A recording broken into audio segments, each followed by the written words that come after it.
The folks at CNN decided to have a town hall with a lying, racist, bigoted, sexist, sexual assaulting, tax cheating, misogynistic thug of a person named Donald Trump. Then they chose to hire a former right-wing reporter for the Daily Caller, who they made their White House correspondent, who they made their morning anchor, who is now their 9 p.m. show host, who was grossly inexperienced to handle the job as the one to do the town hall. What happened last night was literally just a host of lie after lie after lie after lie. And then CNN is also today trying to act like, oh my God, that was a masterful job of, in fact, Poppy Harlow tweeted that Caitlin Collins put on a master class in interviewing. If anybody took that class, your ass would get an F. I don't know how they thought that was a master class.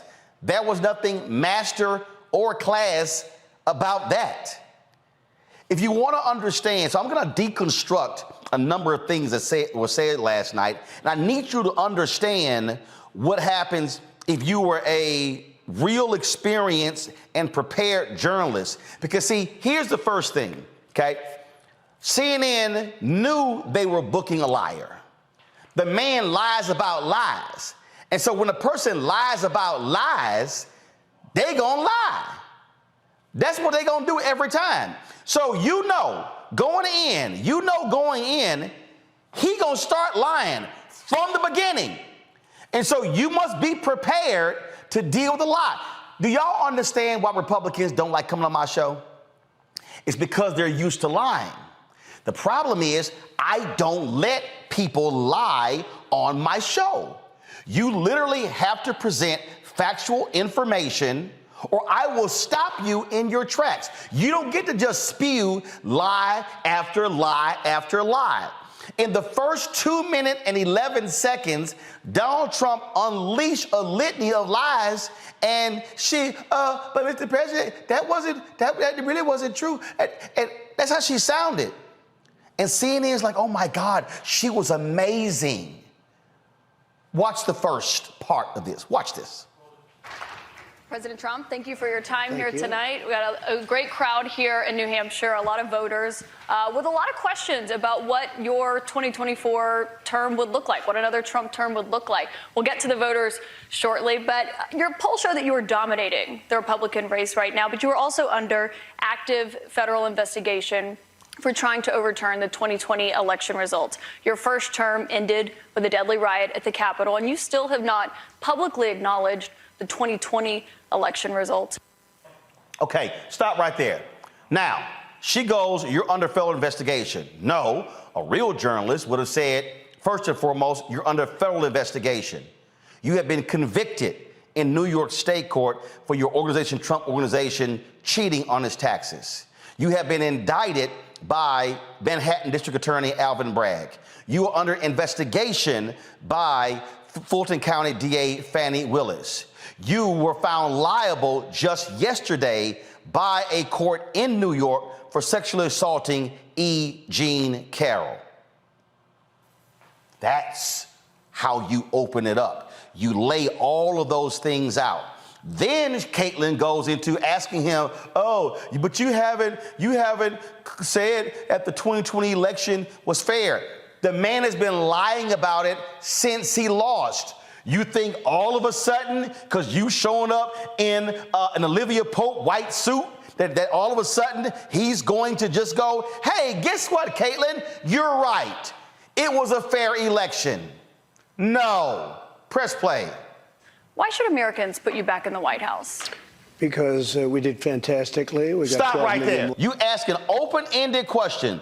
First rule of journalism, never ask open-ended questions.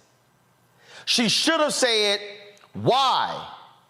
Why should anyone remotely look at you as a front runner when you are under investigation in all of these places and you consistently lie about the 2020 election? Not what she did. She let him say all of this. More votes than we had in, as you know, in 2016. I actually say we did far better in that election. Got the most that anybody's ever gotten as a sitting president of the United States. I think that when you look at that result and when you look at what happened during that election, unless you're a very stupid person, you see what happens. A lot of the people in this audience, and maybe a couple that don't, but most people understand what happened. That was a rigged election, and it's a shame that we had to go through it. It's very bad for our country. All over the world, they looked at it, and they saw exactly what everyone else saw. You look, even if you just look recently with the 51 intelligence agents, that made a 16-point difference. If you look at the FBI, and Twitter, they call it Twitter files, made a big difference. If you look at Mr. President, back to what you just said there, though, it was not a rigged election. It was not a stolen election. You and your supporters lost more than 60 court cases on the election. It's been nearly 2.5 years. Can you publicly acknowledge that you did lose the 2020 election? Stop. Okay. Can you publicly acknowledge you lost it? The man just sat there in front of you and said it was rigged. What the hell are you doing? And then she goes, so you had 60 lawsuits. No, Caitlin, this is how you say it. Donald Trump, there were more than 60 cases. Your team lost all of them.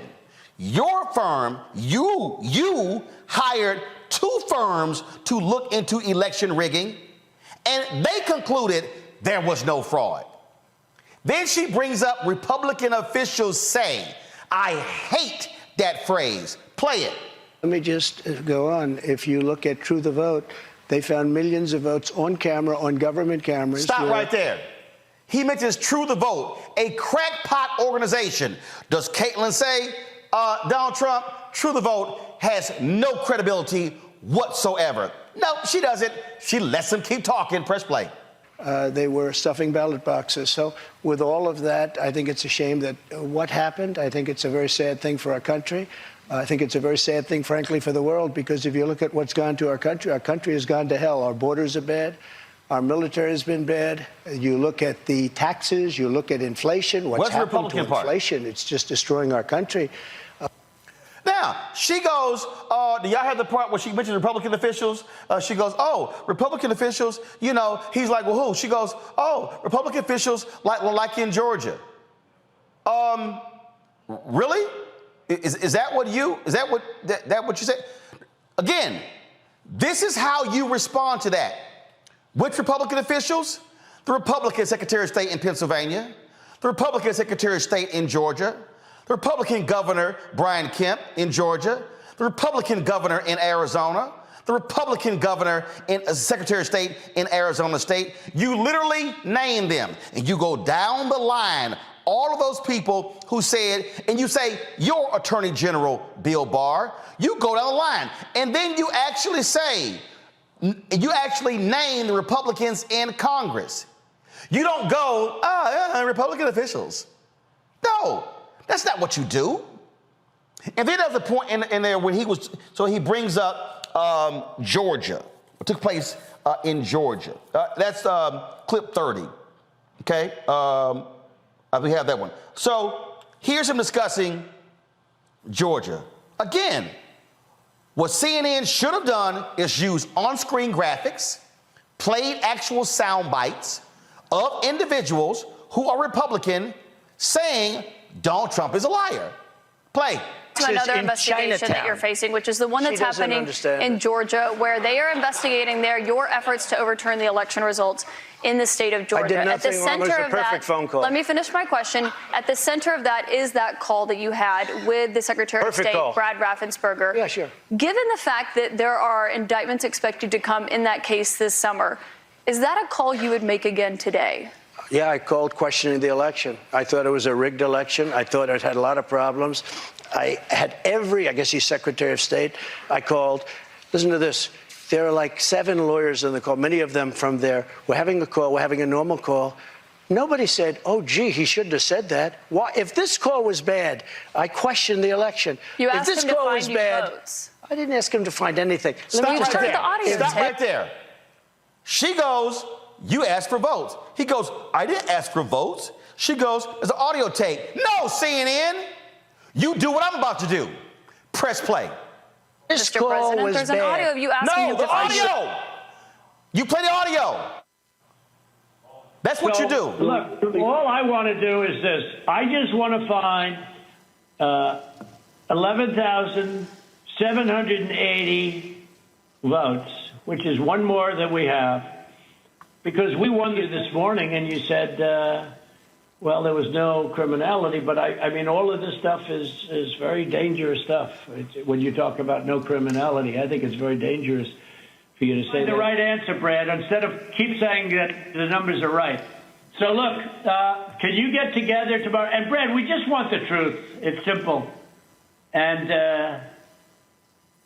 everyone's going to look very good if the truth comes out. It's okay. It takes a little while, but let the truth come out. And the real truth is I won by 400,000. Then what you do, you play Raffensperger saying he asked us to find votes. And then you say, Donald Trump, you just, on that audio call, you asked them to find votes, yet you just stood right here and lied to us saying, no, you didn't. That's how you hold somebody accountable if you're going to have a town hall. You literally play the damn video. You play the video. So January 6th came up. January 6th came up. And so he was asked about January 6th. He was asked about, so we're going to play the first January 6th soundbite. And again, I just want y'all to understand how you are supposed to question a liar. Listen. Do you have any regrets about your actions on January 6th? Well, you know. Okay, again, a dumbass, open-ended question. We already know he has no regrets. So why in the hell would you go, do you have any regrets about January 6th? No! What you say is, Donald Trump, X number of cops were viciously beaten that day. X number of cops suffered significant injuries. According to Capitol Police, a number of them have still yet to return to the force. X number of people have been arrested for their actions. They have been found guilty in court. And you name them, and you list them, and you say it continues. And then you say, are you proud of what you did on January 6th? You don't ask an open-ended question. You have to ask the question by stating the net result of his actions on January 6th. Press play. January 6th was, again, we go back to it, but January 6th had to do with the fact that hundreds of thousands of people, and you don't see the pictures very often. A lot of the people here probably were there. January 6th, it was the largest crowd I've ever spoken to. That was prior to the walk down to the Capitol building. I don't think, and I've spoken to hundreds of thousands of people. I've never spoken to a crowd as large as this. And that was because they thought the election was rigged. And they were there proud. Get ready for 13. With love in their heart. That was an unbelievable, and it was a beautiful day. Really? They had such love in their heart. That is, if you were a real producer, you cut to the video of them beating, macing, tearing through barricades.